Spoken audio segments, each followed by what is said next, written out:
Hello, and welcome to episode 5 of Frightening Fridays. I am Anonymous Neko, and as always, I am here with my co host. Bunny. Hello, Bunny. Hello, Nico. Today is October the 1st, which means it's Friday, which also means, we're not going to have a Friday the 13th during October. It'll be a Friday the 15th. Ooh, spooky. Write that down for a parody of Friday the 13th movies. Now. All right. So, today, our topics of conversation will include Werewolves Within, Malignant, and what was our other one? Oh my God. Vicious Fun. Yeah. Vicious Fun. You'd leave that in. I'll leave it in. Well, yeah, it was going to be Mother of Madness, but we decided to go 3 movies to start October off right with. So we're going with 3 movies. Plus, I think it's more fun if we talk about horror, like comic books, like maybe once they've all come out, because, when we read all of Stray Dogs at once, that was a much better experience than, reading the first book of 5 or 6 or whatever. I agree. I like doing it more compact. I feel it's kind of hard to. I think first peeks are good, but we should also read series. Yes. And stay tuned, listeners, because in our next episode, episode 6, we will be giving away some horror content. Yes, if you like to peruse, visual media, I'm talking like comic books and magazines of the horror variety, we're going to be giving some away during the month of October. So please like, comment, and subscribe. All right, but hey, it's time for our terrifying topic of today. You like that? It sounds good. Yeah, terrifying topic. Terrifying topic of today. It's perfect for our little giblins to discuss. Yes, our little pig goblins. That's what they are. Giblins. That's what I've decided they're going to be. They're pig goblins. They're giblins. Giblins or pig goblins? Yeah, because I said they sounded like chitlins. Like giblin sounds like some kind of like orky or some kind of orc pig intestines. Oh, okay. All right. All right. I guess I was picturing more of like a ghoul goblin combination, like maybe an undead goblin, but we can totally go your way. Pig goblin. Pig goblin. All right. Pig goblins it is. All right. Anyway, so our terrifying topic for today is, what is your favorite 1980s horror movie? I'm going to have to go with obviously the one I read it over and had to choose because I forgot the runner-up was not made in the 80s. Is Lost Boys, the 80s vampire teen heartthrob flick. I greatly enjoyed that as a child. I didn't get the nuances that I get now from the film that, largely any vampiric film deals with some form of queerness, Mm-hmm. Like, I had started thinking about it, obviously the titular character hero guy, who was a very, very, very cute, what was his name? Jason Patrick. Jason Patrick. And he moves to a new town. He's a loner. He's too pretty for everybody. And he gets, he sees the beautiful star and her little, I don't know, her little foster brother in what was it, a carnival, or was it like it was like a Yeah. seaside carnival. And then he meets, the lead vampire dude played by Kiefer Sutherland, and he just blows smoke right on his hot little mouth. And I didn't get it then. I didn't get it then, but it was obviously a reference to homosexuality. And like, if you think about, the original Bram Stoker's Dracula, Bram Stoker was after Mina and, Jonathan. Mm-hmm. That's queer. Obviously, Interview with a Vampire, queer, queer, queer. Um, Even the Carmilla, it's Carmilla. The vampires Carmilla, like from hundreds of years ago, most of her victims and her consorts were all women. Mm-hmm. I Mm-hmm. mean, gay. Well, vampire things often have a queer tone to them. I guess when you've lived hundreds of years, you get past, societal needs, whatever. Yeah, and of course for the time it was a very hip, very tongue in cheek, a lot of but it was also scary. It was meant for like tweens and teens, but it was still horror. I mean, it was still scary for what it was, and a lot of adult themes, um, being outcasts, being different. It just really, when you feel different, people are strange when you're a stranger. You know, when you're weird, you try to find where you belong, and sometimes it's not the most safe. I don't think they meant to show that the vampires themselves were unsavory, meaning queer people or homosexuality is unsavory, but it's about. I always thought Jason was always, kind of, or his character. What was his name? Uh, God, what was his name? Michael. Michael. Okay, Michael. It was his name. Jason Patrick's character, and he was already strange. He was already different. He was just looking for someone like him, and the vampires kind of are the symbolic thing of that.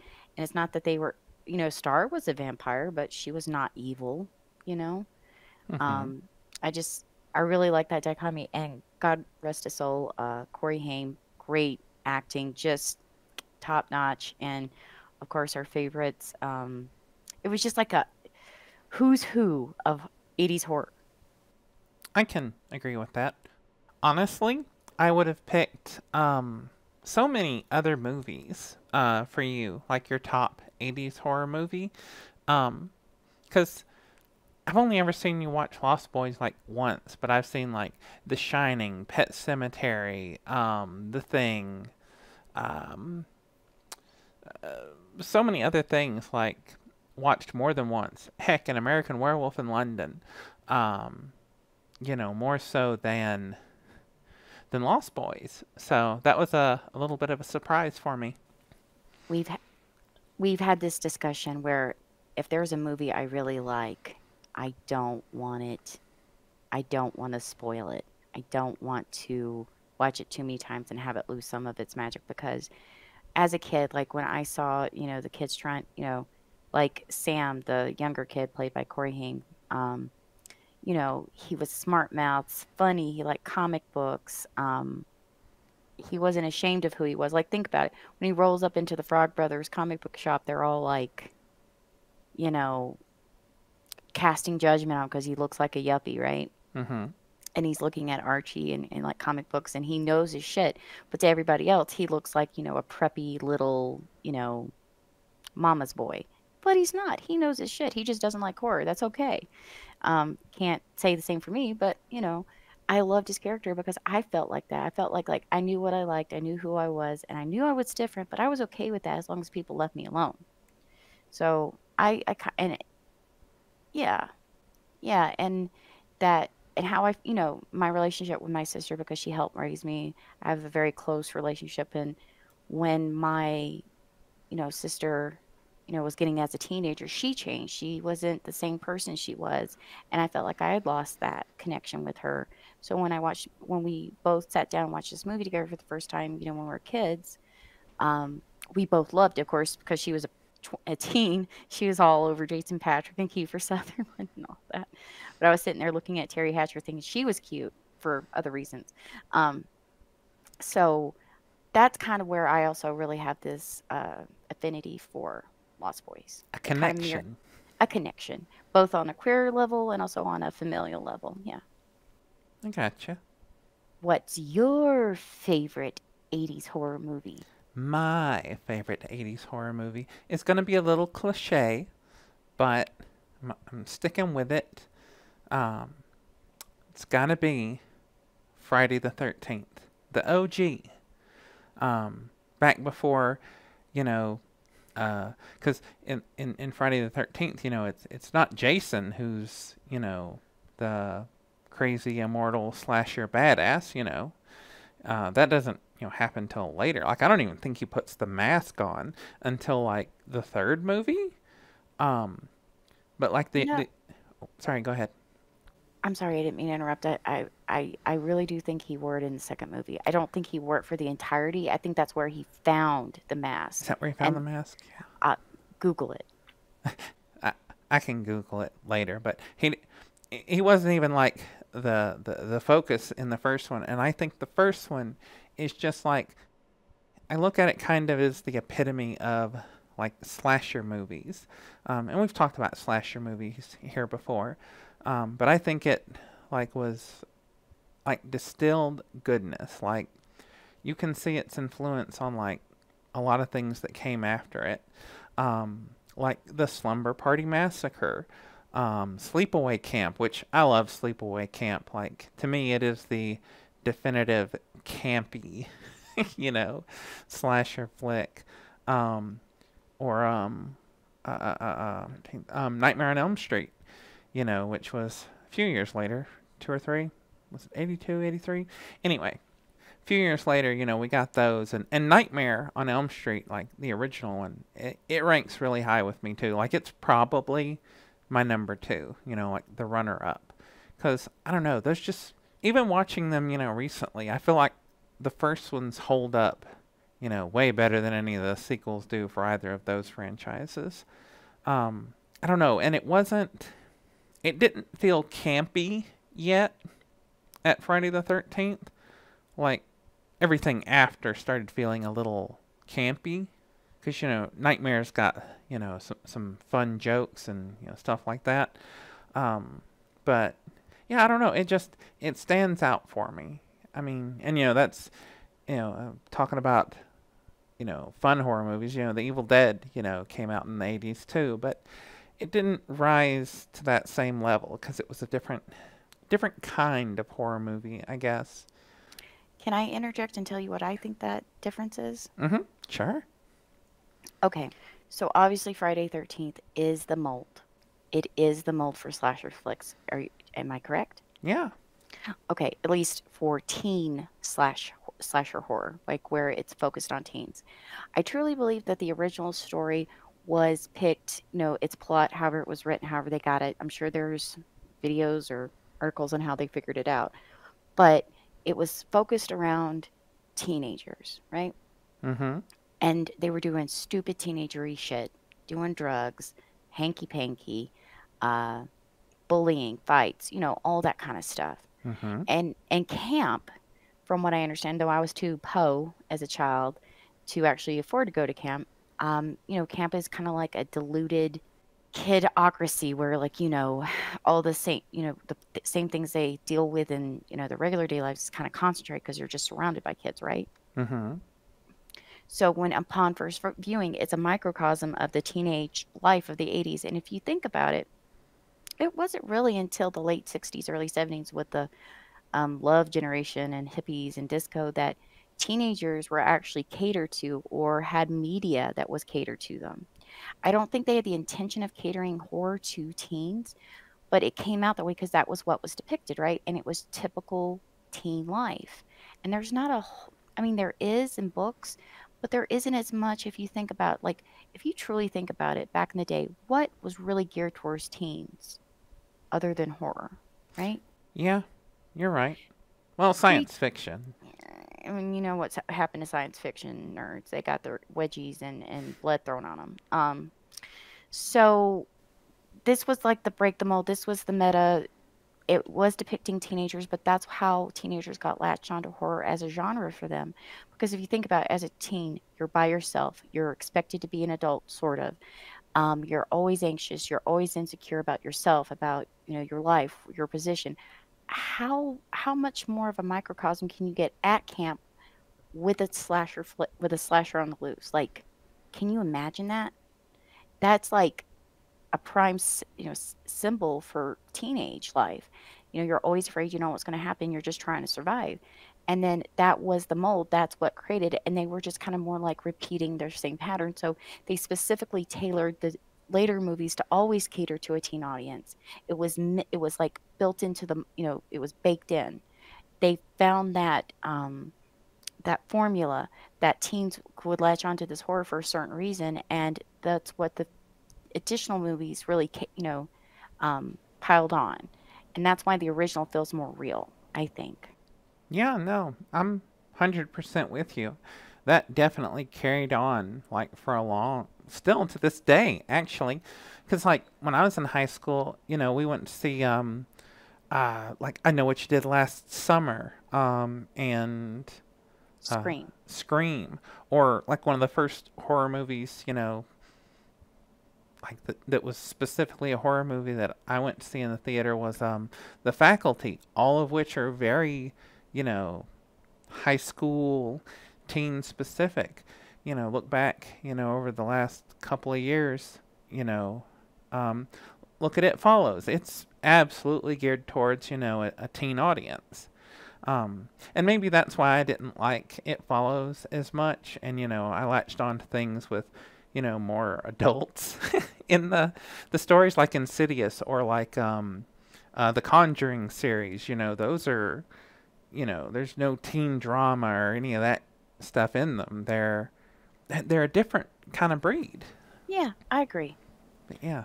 Okay, we spent a fair amount of time here in the 80s horror section, but yeah, surprising choices, Bun. I was even thinking, back on your vampire thing. I was like, I know I've seen you watch like Fright Night a couple of times too, and we're gonna have to go back and watch both of our favorite 80s horror movies during the month of October, Sure. because I haven't seen either of those movies in a long time. Now that I think about it. Oh, and when we watch Lost Boys, we have to get, if they still make it, I don't even know if they do. I haven't drank beer in a while. Michelob Amberbach. I think they still make that. It was the last time before I really moved out as a young adult, and anytime I came back home, we would watch it. We'd get Amberbach beer. Oh, okay. Sounds good to me. All right, so let's move into our first movie, our first October Halloween discussion that we are talking about in our first October, our first Halloween month discussion, Werewolves Within. Yes. So Werewolves Within was a 2021 release. We rented it off Vudu, didn't we? I believe we rented this one off Vudu, yes. So available wherever you like to get your movies. Um, and it is actually was based, I had no idea, on a video game of the same name from Red Storm Entertainment. So, and even you said while we were watching this feels like a video game. And I was like, kind of. Indeed. All right. So basically, it's set in a. I think they were trying to make it seem like it was in America. I felt like it was in Fargo country. Yeah, like North Dakota, A.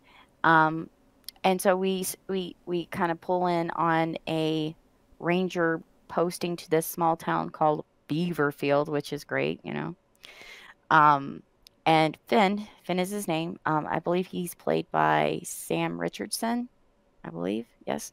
But anyway, he is reporting to this town, and he seems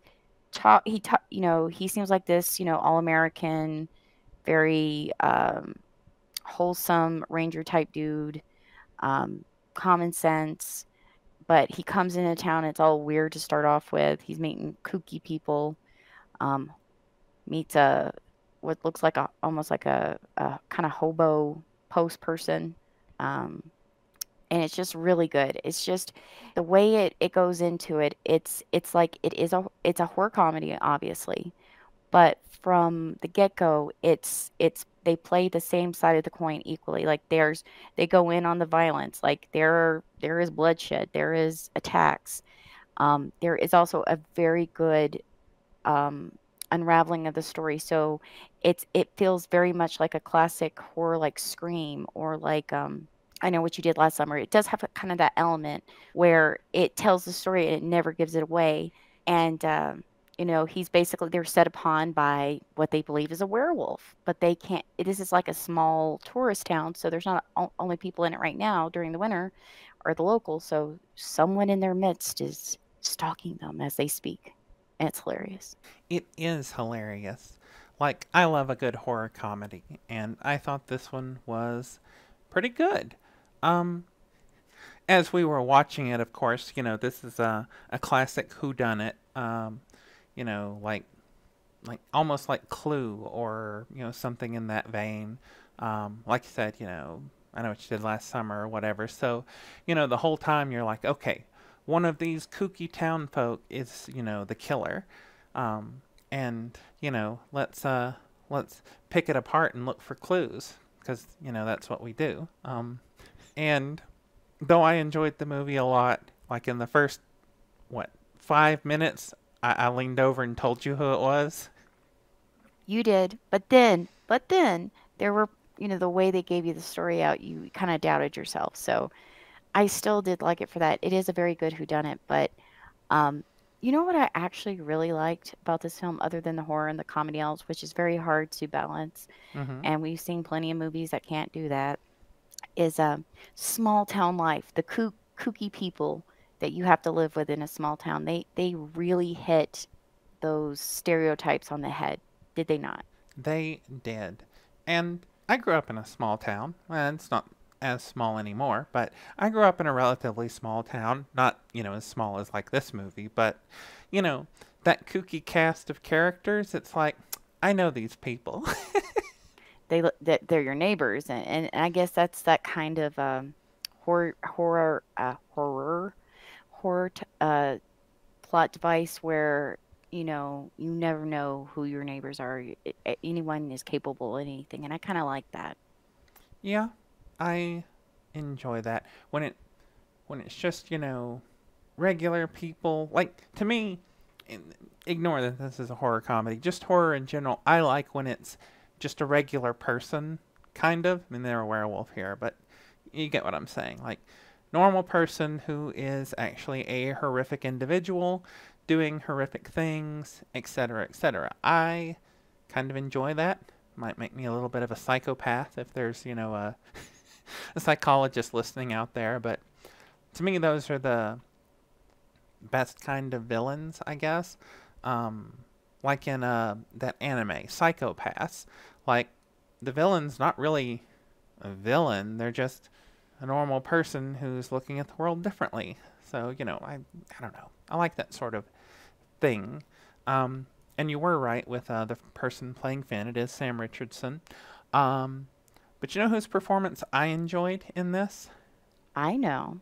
You I know? know. You know? I Who? I uh I can't pronounce her last name, but her first name I know is Milana, the eponymous actress who plays who is the AT&T rep in all the commercials, who was also in that Yahoo sci-fi comedy series. I can't remember the name. Yes. Milana, I don't know how to say her last name without butchering it either.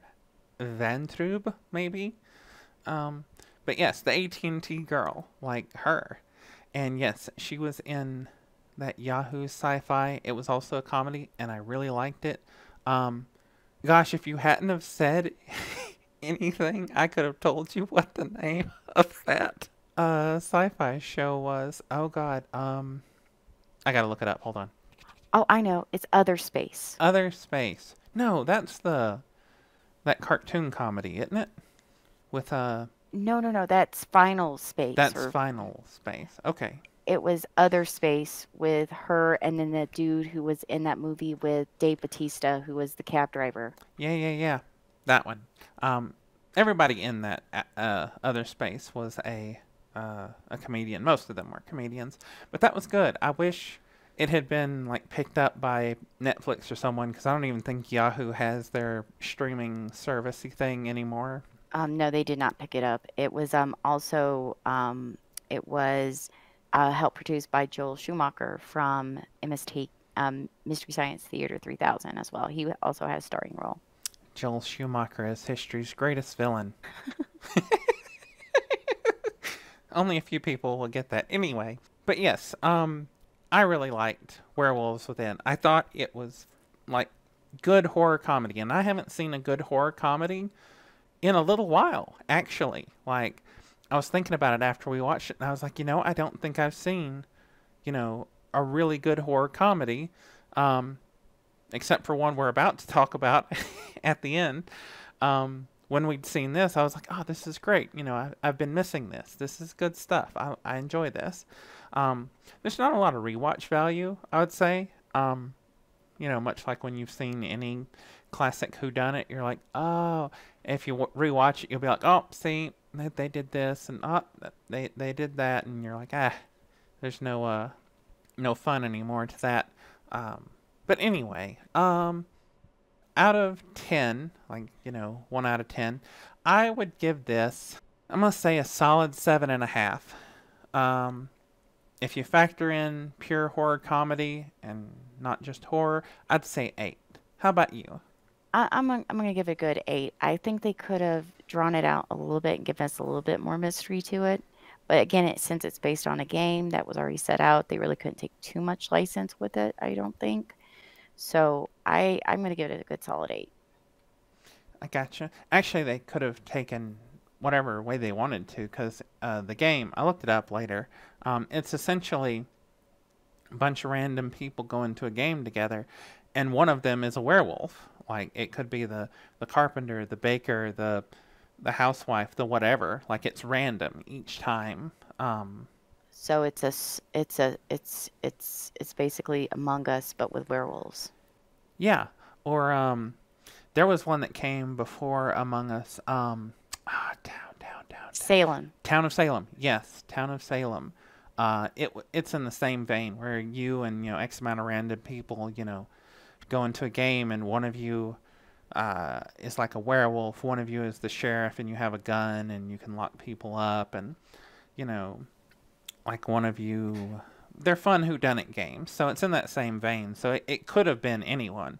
They could have almost shot multiple endings like Clue, and just showed it like this week on Voodoo, this person did it, and this week on, if you run it off Google, this person did it. They could have done that if they really wanted to. But yeah, so there you go. Solid, 7.5 to 8 from us here at Frightening Fridays. Well, I can tell you why they probably couldn't have done that even if they had the idea to. I was reading up on for fun little facts like I do. Apparently, the budget for the movie was so, on budget, like a budget, they couldn't even afford to get the copyright to have the U.S. Postal Service logo for Milana's character to wear on her uniform. So they just called it the National Mail Service. Oh, it So, was a very budget-friendly horror flick. but it was amazing. They did a great job. Yeah, I really liked it. All right, you ready to move on to our next one? Go ahead. All right. So, our next one is, of course, the big budget return to cinema horror movie event of September? Yeah, September in North America. Theatrical release. And actually, the first movie we went to see in a theater in in a very long time.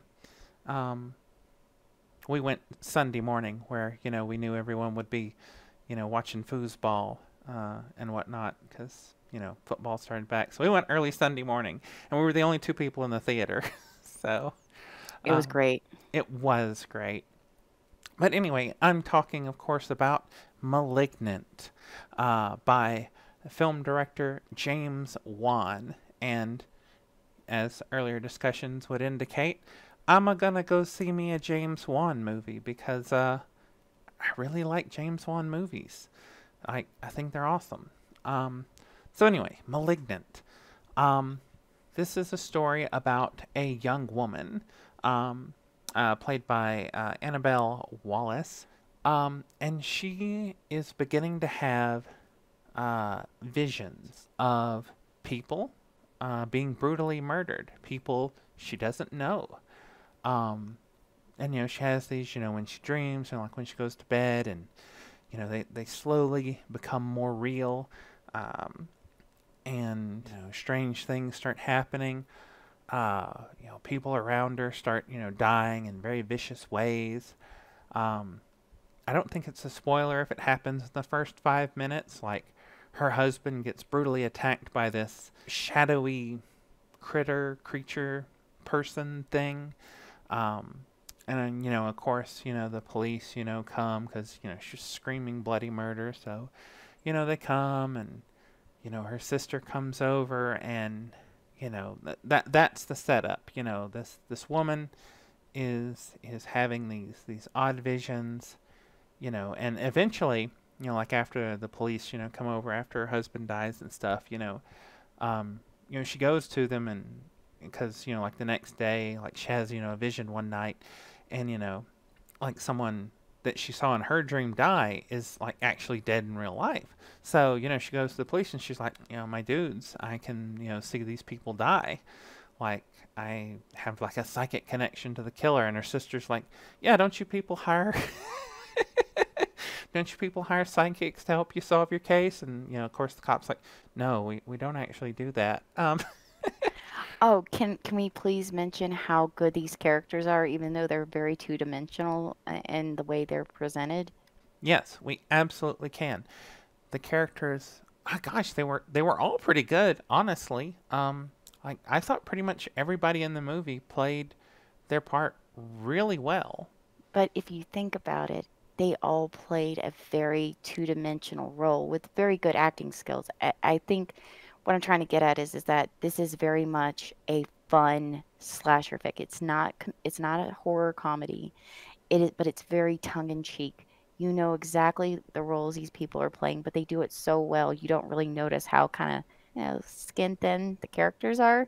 And I don't think they're meant to be, round, developed characters. They are, but in a very, I guess, perfunctory way, they play the roles and you know exactly who they are, but like the female cop, she was great. I loved her to death. She was the sound of reason. She kept people like, don't y'all think this just a little bit crazy? And they was like, no, this is normal. Yeah. I actually really enjoyed the cop duo, like more than I thought I would. But you're right. I mean, maybe it's just that, we're a little jaded and their roles are a little cliche just because we've seen a bajillion horror movies. Maybe that's why they feel so I, staticky, maybe? that and I think that was the purpose. It was like their characters were monoliths and we just accepted them, like, the damsel in distress, the spooky ooky killer, the no nonsense cop with the one who is like the hero and full of dreams and hopes of being a super cop. It's just it was presented so well we didn't even have to really question it, even though it's like not super in depth into the characters. We're like, oh yeah, that's exactly who they are. They're playing their role perfect. Good. Hmm. Yeah, I can agree with that. One thing I feel we would be remiss if we didn't point out is the soundtrack to this modern slasher is pretty great.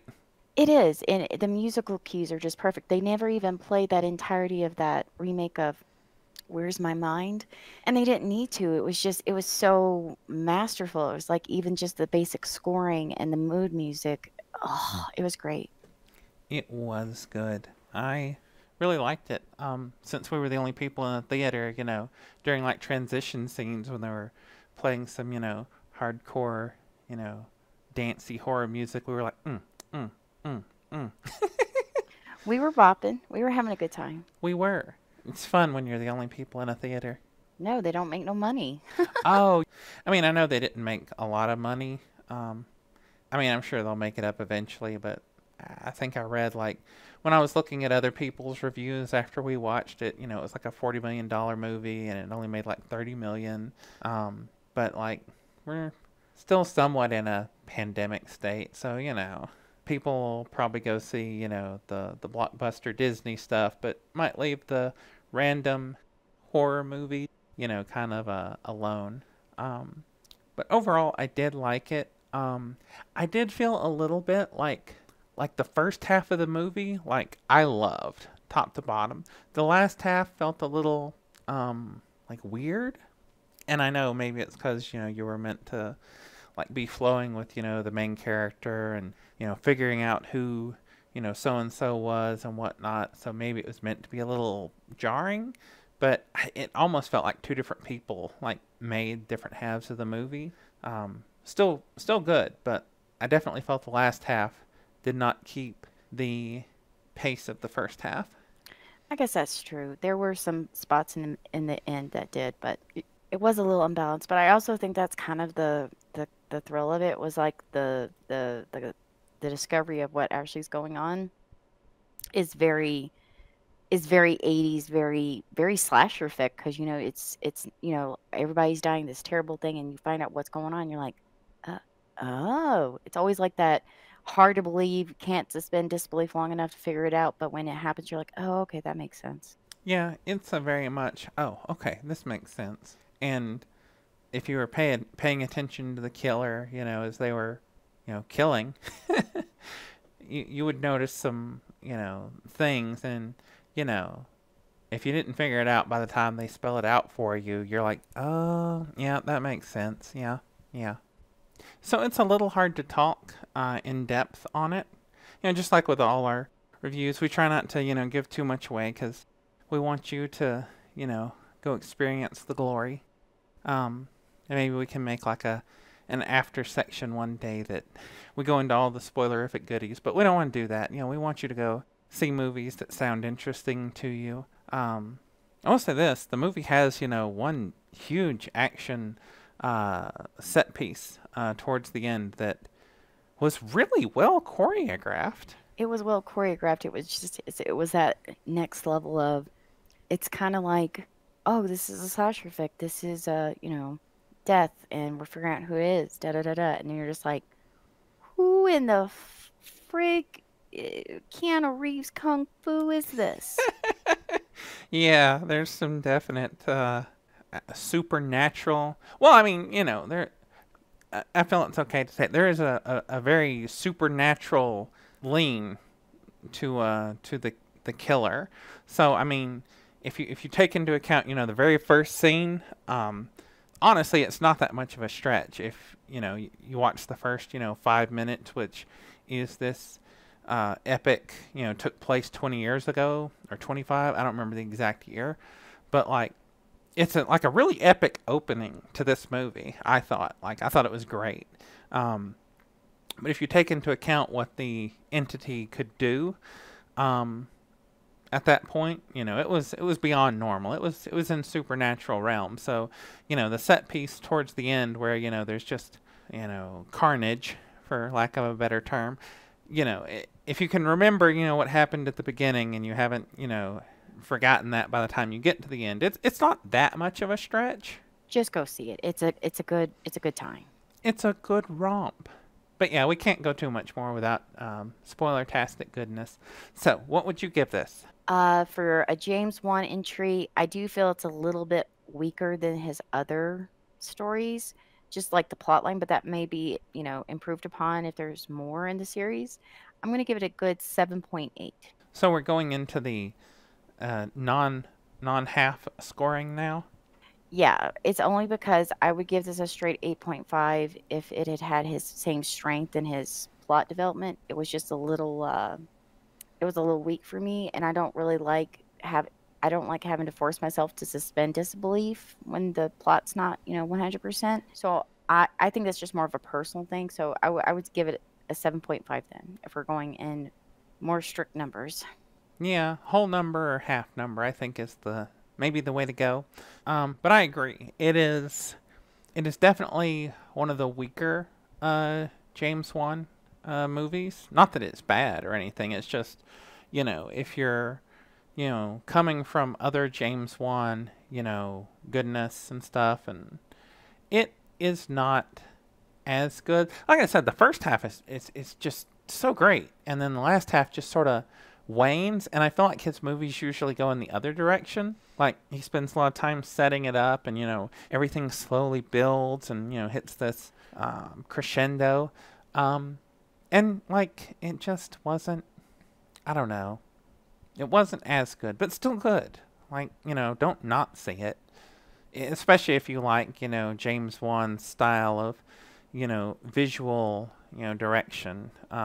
So, like, if you like Insidious, The Conjuring, the Annabelle stuff, yeah, this is totes up your alley. Like, yeah, I would say, I'm gonna say 7.5.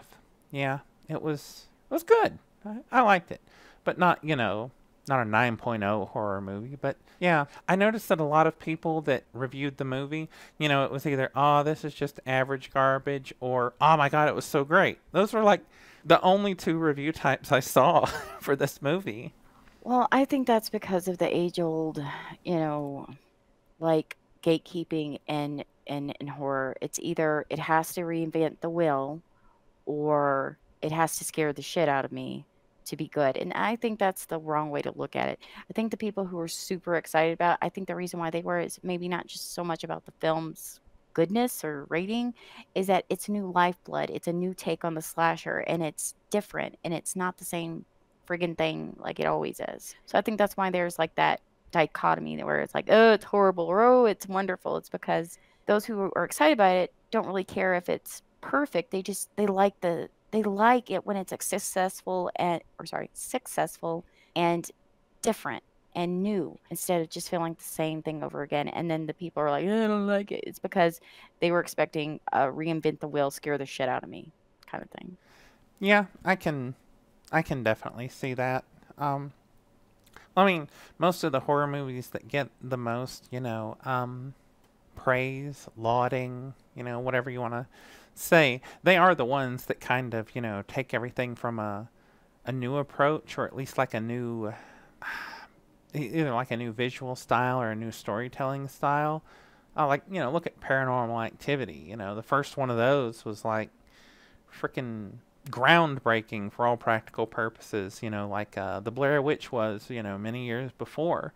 And they share a lot of similarities, honestly, and neither one of them, to be fair, broke any kind of molds, but they were different enough that it made people, pay attention. Especially, I think, my grain of salt in the ocean. Um, I think, having something like that every, 5, 7 years, whatever, there's just a little bit of a new take. Definitely does catch people's attention, especially if they're not regular horror fans. Like if they're just, average family movie watcher or whatever, things like that really stand out to them. But for horror aficionados like us, I think we can still enjoy stuff like that, but we recognize that, well, they're not reinventing the wheel. They're just having fun here. Yeah, and I think that's totally fine. You can have fun with it, and it doesn't have to be a horror comedy or you know, it doesn't have to reinvent the wheel. It doesn't have to be brand new, but it does need to be fun and different to you, like the tone.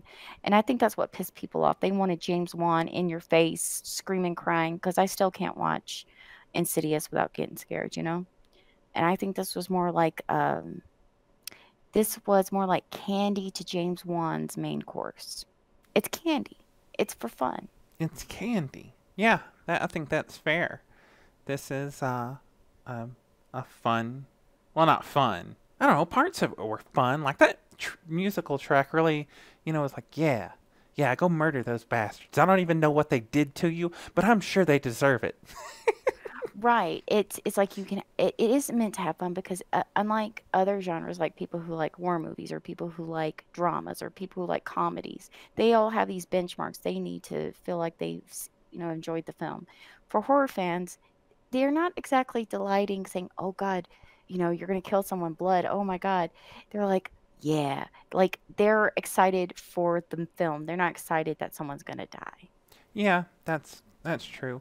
And just another point. I know we like to make a lot of points here, but anyway, they pushed this like all the ads were like, from visionary director of, Saw, Insidious, blah blah blah blah comes a new, I don't remember if they said like new standard in horror or a new, you know, level of whatever. They really built it up in like the ads to be like the next big thing, which every horror movie tries to do. But when you actually have someone who's accomplished all that in the past, I think people's expectations are a little, yeah.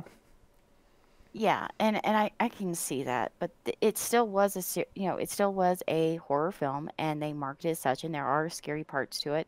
It's just not as deep as people or as horrifying as people would like. Yeah, I can agree. All right. You ready to move on to our last topic of conversation? Sure. Okay, so our final film is Vicious Fun. It is I don't know if it's a Shudder original, but you can only get it on Shudder.com. Like Shudder exclusive, maybe not Shudder original. Shudder exclusive, yeah. So it is another 2020 Canadian horror film. Those Canadians, they are doing some good stuff, aren't they? They're giving us good, fun horror. Yes. Yes. So it's set in the early 80s in Minnesota, and we are uh the main character, what was his name? Jesus. Phil. No. No, no. That is not his name. What is his name? Joel. Joel. So Joel is kind of like a quote unquote fanboy, kind of arrogant, full of himself, a horror aficionado, writer for a horror film review magazine. Yeah, and it's called what is it called? Oh, geez, It's a play on the title of the movie. Fin something fun. Gosh, I can't remember. it was Vicious Vicious Fanatics. Fanatics. Yeah, Vicious Fanatics. And the director that he's talking to at the beginning says, "You should just call it Vicious Fun. Sounds better." And you're like, yeah. And like he has like this whole like, theory on what would make the best horror movie ever. And we see him leave an interview, arrogantly asking these questions, like typical fanboy stuff, where they think they're the expert when really they're just, fans, but they've become so, I guess, entitled. They think they know better. And so he comes home to his apartment and he's like narrating the opening to his great film idea. And every time he says something, he goes, nice, nice, nice. So it's you really get that sense. And but we find out that he's in a unrequited love of his roommate, who's the typical 80s, damsel in distress, very attractive, very you know, physically aligned, that kind of thing. And she doesn't share the same feelings that he has, apparently. All her face holes are in the right place. Yeah, basically. But the actress is very good. I actually liked her a lot. Um, and so he's basically like, shooed out of the apartment by her and her friend after she has a date. He's super jealous. So he ends up, like following her date to a Chinese restaurant with a bar where he prepares to get, blitzed while trying to see if he saw the date of his roommate take off a wedding ring. So he's trying to like record him admitting he's married, so he can show his roommate, so his roommate will love him instead. Some far-fetched thing, right? And he finds out that he drinks too much and stumbles into something he really shouldn't have, He drinks too much and passes out in the storage closet. which I loved. I mean, it was like, I know this is a horror comedy and everything's a little, exaggerated for comedic effect, but oh my God, this is like, it's like a blow by blow of a guy who's been rejected, and the s- icky things he does. You know, it's unusual for me to see such a character and redeem himself and have such a character development. But I loved it. It was great. And it never took itself seriously, but it had a real serious message behind it. And I was like, this is fun. This is taking a serious subject and yes, poking fun at it. And it's horrible and it's dark as fuck, but it's realistic too. And I'm just like, yeah. Indeed. Do you care if I pick up the story a little bit from where you left off? No, I was just giving some flavor text. Flavor text. I love flavor text. So, Chinese place, he passes out in the storage closet, and when he wakes up, it's super late at night, and he stumbles out. He hears some people like talking, and he was like, "Ah, what's going on?" And it turns out that this particular late night, they are having a support group for serial killers. Yes, a support group for serial killers. When I watched the trailer and saw that that was the premise, I stopped the trailer. I was like, I don't want to see any more of this trailer. I need to watch this movie. Yeah, and so all the serial killers are recounting their tales of, uh, I guess their exploits, and yeah, it's really weird, So our protagonist, Joel, he's like, he wants to get out of this, but they're like, so how do you do it? What's your method? You know, Phil, because they're waiting for somebody named Phil, but Joel shows up, so he pretends to be Phil, and he tells them, the same thing he told the horror director earlier of what would make, a great horror movie. And the serial killer's like, oh, that makes a lot of sense. I like this kid. And they're like, yeah, yeah. And then and it has the typical, stereotype characters. We're talking about the roommate being the very attractive damsel in distress. We've got the losery, hero. And then we have like so many different horror like killer archetypes that we have to go through. I loved it. And it was just like, and some of it, like, yeah, like what I was talking about, the exaggeration was not so much, it was like, thinking about it, it kind of makes sense, It's like they explain the reasons they have for killing. And you're just like, yeah, that makes sense. Yeah, it's a very good.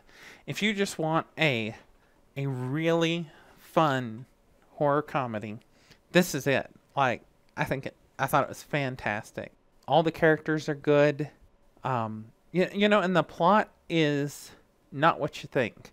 Like you said, there's a redemption arc. While he does, change and become like better and whatnot, the catalyst for that is what I thought was the actual star of the movie. The Yeah, I'm just gonna say it. Screw too many spoilers here. You'll get a little bit, but the lead female role, one of the other serial killers at the meeting, like I thought she was the best part of the whole thing. Yeah, and I still think like each character and archetype was completely portrayed in a great way. Each actor did their part like amazing, but it was almost like that particular like the female serial killer who's in it. Her name's Carrie. She she has a very thin character. They explicitly don't explain her in some ways, but the actress who was playing her just fucking knocked it out of the park, and you just didn't give a fuck. You're like, I don't need justification. Let's go. And she even at one point tells our main character, Joel, he's like, she's like, hey, so you're totally expecting women to just fawn all over you for not being, an asshole or for proving somebody they were dating was a creep. Get the fuck over yourself and, just start being a decent fucking person and, move on. And I was like, yeah, you piece of crap. I did. And I can say, even though noticeably there's only two female characters in the entire film, uh, there is no, they give them both a chance to shine. And I think it was a really, really good statement on Slasher Flicks too, that you need to stop sticking women in the role of, knife receptacle, basically. Knife receptacle. Yes. Women in horror movies are not just knife receptacles. I agree. Speaking of knives, the special effects I thought were pretty good. I won't say who or why or whatever, but at one point there's just intestines and guts like all over the floor, and whatnot, and they're used as a weapon. I'll say, it's fantastic. Yeah, and and that's kind of the realistic edge to it. It's like, how would you react in this situation? And in storytelling, you can like make the hero fantastic in the time of distress and adrenaline, and give them the special heroic powers they need to overcome. But this doesn't happen here. It's a realistic examination on what would happen if just like some loser dude who was a horror nerd got stuck in a bunch of killers. This is pretty much what I think would happen.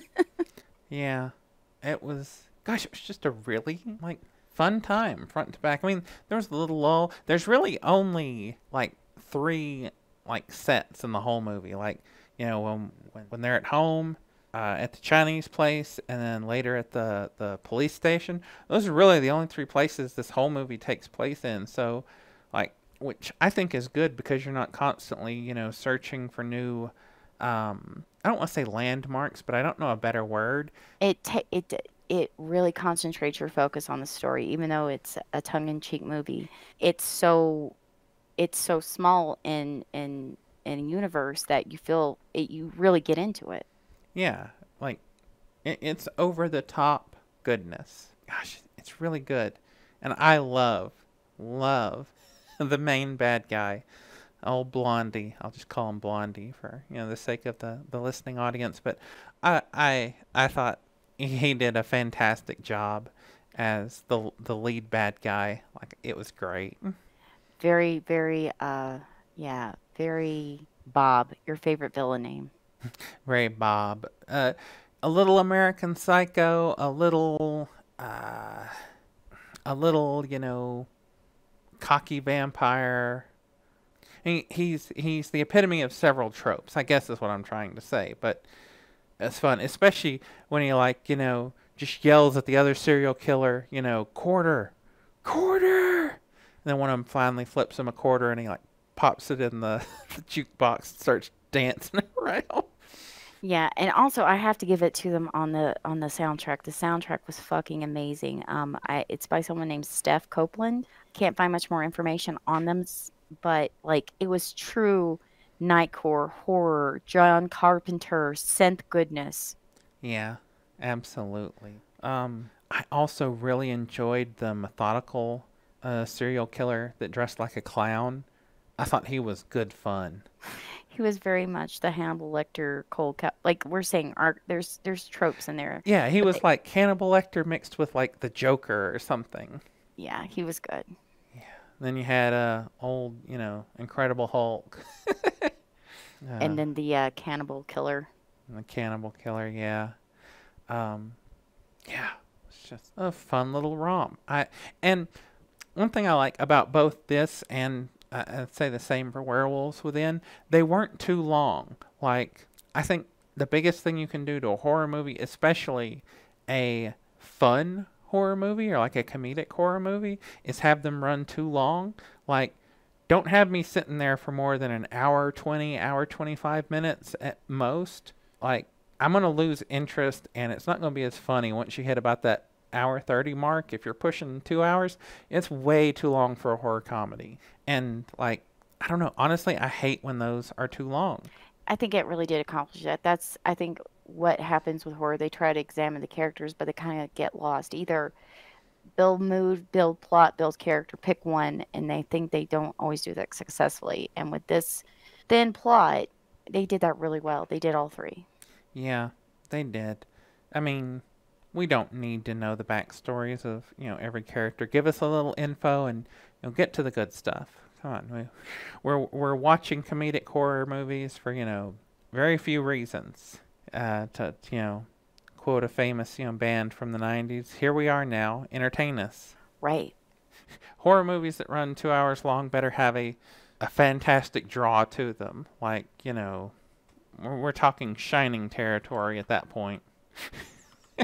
Exactly. All right, but what would you give this lovely little movie called Vicious Fun? On a horror rating scale, I give it a 7.5. The horror wasn't I mean, it was good, but it was not a horror movie. As a horror comedy, I'm giving this a straight 8.5. 8.5. I gotcha. I'm not even going to rate it as a horror movie because I don't even think of it as a horror movie. I think of it as a straight horror comedy, much like The Evil Dead 2. So I'm absolutely giving this a... Gosh, you know what? I feel 8.5 is probably honest, but part of me wants to give it a 9. I just had a lot of fun. It was simple. It was good.